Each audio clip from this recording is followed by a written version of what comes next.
Hello and welcome to the Grand Line Review, your source for everything One Piece. My name is Liam and sometimes I just don't have anything to say for the intro, because my head is just far too full of mind thoughts regarding chapter 1032, the out of context summary for which is as follows. Demons on Wano. This raid is taking a rather supernatural turn with the emergence of a variety of otherworldly beings, be they fire demons, hunger demons, or perhaps even inner demons. Not to worry though, because convicted voyeur Scratch Manipu is here to capture it all for your viewing pleasure. Meanwhile, our series of educational seminars regarding dinosaurs continues, as we discover that the ancient pteranodon looked a lot less like this and a lot more like this. Behold, the beauty of the natural world. A beauty which can only be topped by the aesthetic qualities of the Maestro, Cyclops, and Super Saiyan God, Super Saiyan Mystic, Super Saiyan 4, all three of whom have done something very recently, which was to subscribe to the Grand Line Review, resulting in consistent injections of One Piece culture administered directly into their YouTube feeds. And if you want to be our next subscriber of the day, then hit the button and please do say hi in the comments below if you are a new member of the Grand Fleet. Welcome. But we are going to commence this chapter with Zoro versus King because what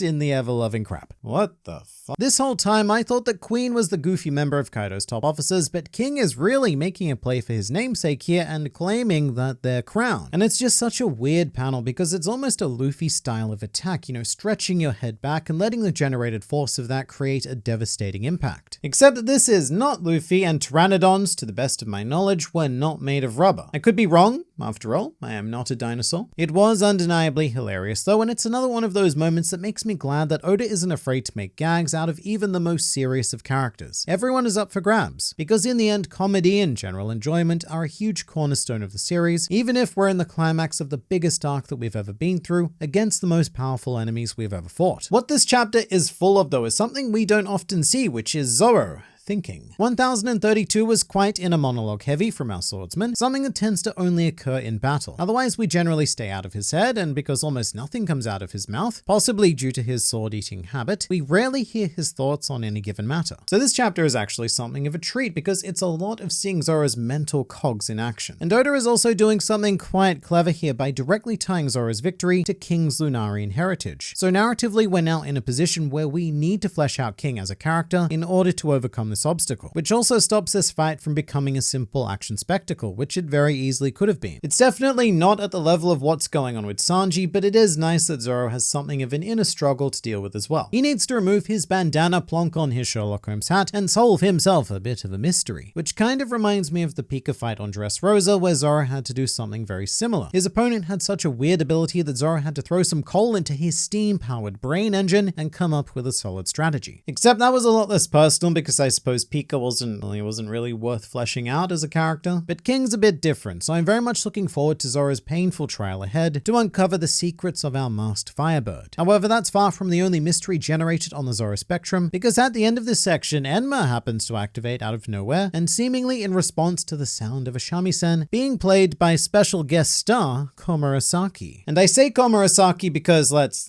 just hold on here. Onigashima is an arc that has taught me a lot of things. One of those things being to never believe a single thing that I'm seeing, especially when it comes to the Kozuki clan. So the simplest explanation for this is that this is Hiyori. She's made her way onto the island in a mechanism that can only be described as somehow, and is now playing a delightful tune whilst everything burns and crumbles around her. But why is she acting in the Komurasaki persona? She's gone to a lot of trouble here, and it just raises questions, so many questions. Like, was this specifically planned to appeal to Orochi, and if so, how was it so perfectly executed? Like Orochi wasn't by Kaido. So the simple answer is Hiyori, but we can go down other roads. Another potential and admittedly less likely explanation is that this is the work of Kanjuro. If his fire demon, the thing, can survive death, if Kanjuro is indeed dead, then why not an inky Komurasaki? That would be the skeptical explanation. But here is the true tinfoil explanation. This is Lady Toki in the guise of Komurasaki. In this sort of getup, Toki and Hiyori would be impossible to tell apart, and the only thing that would really do it is some sort of strategic thigh shot. Because something I've always kept in the back of my mind is Toki's scar that Oda went out of his way to show during the Oden flashback. At some stage that will be important, I'm sure. But that scar is the only way you can tell the difference between Toki and Hiyori, in the manga anyway. The anime might be a bit different because their hair is a slightly different shade, but it's like any movie involving a set of twins. At some stage you expect the filmmakers to switch the characters around for some sort of dramatic purpose. But whatever the case, this is a really cool twist. Even if this is just Hiyori, the idea that she's acting as Komurasaki and and luring Orochi in is almost quite sinister in nature. And more evidence that it may be Hiyori is that she does have a direct connection to Enma because it was her inherited sword after all, as well as a direct connection to Zoro because of that one time that they slept together. So perhaps a few chords of music could activate the Odin remnants inside Enma in order to ask Zoro what his intentions are with his daughter. I'm endlessly curious as to what's happening here, but I do like that the Komurasaki element has been brought back, because it's bringing that part of Wano full circle. Komurasaki was an incredibly important element during Act 2, especially to Orochi, and honestly, I'd kind of forgotten about that. It might be because Komurasaki was quote-unquote killed in February 2019, so we've spent a lot of time without the presence of that persona, or having her as any kind of driving force behind Orochi. In any case, this almost certainly solves our silhouette mystery from way back, because whether it was Hiyori or Toki, that was probably them as well. Now, in regards to the beginning of the chapter, things start out very Yamato-centric, which is becoming a recurring through line of these recent chapters, because at this stage of the arc it is starting to feel like Yamato is sort of functioning as our tour guide of the raid. Because Yamato, slowly but surely, is hitting up all of the major hotspots of the raid. We began our tour on the roof with Luffy versus Kaido, then we made our way to the outskirts of the island to drop off Momonosuke, after which point we followed Yamato through to Big Mom versus Kid and Law, and after running swiftly away from that we next found Drake and Apu, as well as now Robin, Brook, and CP0. Right now Yamato is essentially doing a speed run of Onigashima to get to those bombs, and it's quite fun to see Yamato just weaving in and out of all of these characters and locations. Plus, this whole traveling in a linear fashion business is definitely giving me a much stronger understanding of the geography of Onigashima, rather than constantly cutting to and from all of the various cells of action happening in all of the places and stuff. Now, as for all of the crazy crappery happening around Yamato, we do have a very exciting 2 versus 2 battle in the works, which is a forced team up of Drake and Scratchman Apu versus the CP0 guys who, actually, they currently have no names. And I am sick of CP0 not having names, so I asked you to name these 4 masked dude guys for me. So until revealed otherwise, the names of CP0 are as follows: Bob Lucci, Red Rocket, Pineapple, and Squiddy. And there you go, that's all of CP0 named. Come on, Oda, was that really so hard? And just to clarify, the 2 agents currently fighting against Drake and Apu would be Bob Lucci and Squiddy. Although just to note, Pineapple is also somewhere on Onigashima, which is something that we should not forget. CP0 are not functioning as one unit, so who knows what kind of chaos Pineapple could be causing elsewhere, like on my pizza. And I guess I'm just going to use this opportunity to come out. I don't like pineapple on pizza, nor should anyone else. Back to relevant things though, I'm very intrigued by this clash because it's definitely not one I was anticipating. I mean, I did have some thoughts that Drake may go up against CP0 because of the whole sword versus shield thing, but adding Apu into the mix is a very welcome addition, especially if this continues and he and Drake are very much forced to somehow actually work together. It is difficult to tell if this is a finalized matchup or not. It could very well be another temporary skirmish, but it would tie Drake and Apu's involvement in this arc together quite nicely. But I'm also just incredibly keen to see more CP0 action, especially from Bob Lucci, because he has my favorite design of the bunch, and seeing his choreography in this chapter was brilliant because his outfit just makes him look so damn cool when fighting. On the other hand, I'm also very intrigued by Squiddy because he has the notable problem of holding his mask up at all times, meaning that he is an entire arm down in combat. So we'll either be seeing his face rather shortly, or he'll have a fun quirky ability that allows him the luxury of spending an entire arm just to hold up a mask. Or he could drop his mask to reveal another mask. But as briefly mentioned before, I'm looking forward to hopefully learning a bit more about this dynamic between the 2 organizations of Sword and Shield. Bob Lucci does reveal in this chapter that they are well aware of Drake's shenaniganry, so assumedly the world government actually know that Sword exists then, and in which case I suppose that would somewhat confirm that they are indeed a rogue faction operating within the Marines, right under the pencilly thin mustached nose of one Sakazuki, which is making me think more and more that Kuzan might be the true leader of Sword, standing in very appropriate opposition to Sakazuki, but that is all speculation for another time. In this chapter, I also love the way this whole scenario played out with the collision of like 4 or 5 different elements. You had CP0 pursuing Robin and Brook, but that was halted by Kanjuro's flame monster thing, which ended up throwing CP0 into conflict with Drake and Apu, who were only there in the first place because of Yamato. This is going to be an oxymoron, but it was very well structured chaos. This chapter, more so than many others, gives you the impression that Onigashima has fallen into pure anarchy because no matter which direction you look in, something crazy is happening. And one of Oda's greatest skills in storytelling is morphing that chaos into a very finely tuned machine to achieve precise results like this one. And look, I don't mean to develop RSI jerking Oda off here, but you just really don't see this kind of masterful complexity in most other series, especially when he makes it feel so natural. These events are clearly meticulously structured, but to us, or at least to me, it just feels like organic development. environment. And that's very important for the whole immersion aspect of any given story. Now, something I almost forgot to talk about is the very first page of the chapter featuring Mako and Izo. And firstly, I'm loving this team up as well because it's a solid Whitebeard Pirates duo. It's very appropriate that they're together and also kind of hilarious that they just fly right past Big Mom. Or I guess I should say Mega Mama now, because sadly Giga Granny did lose our naming poll for Big Mom's new form, but sure, Mega Mama is fine. In any case, I can just imagine Kid and Law watching from the ground going, hey, where are you going? We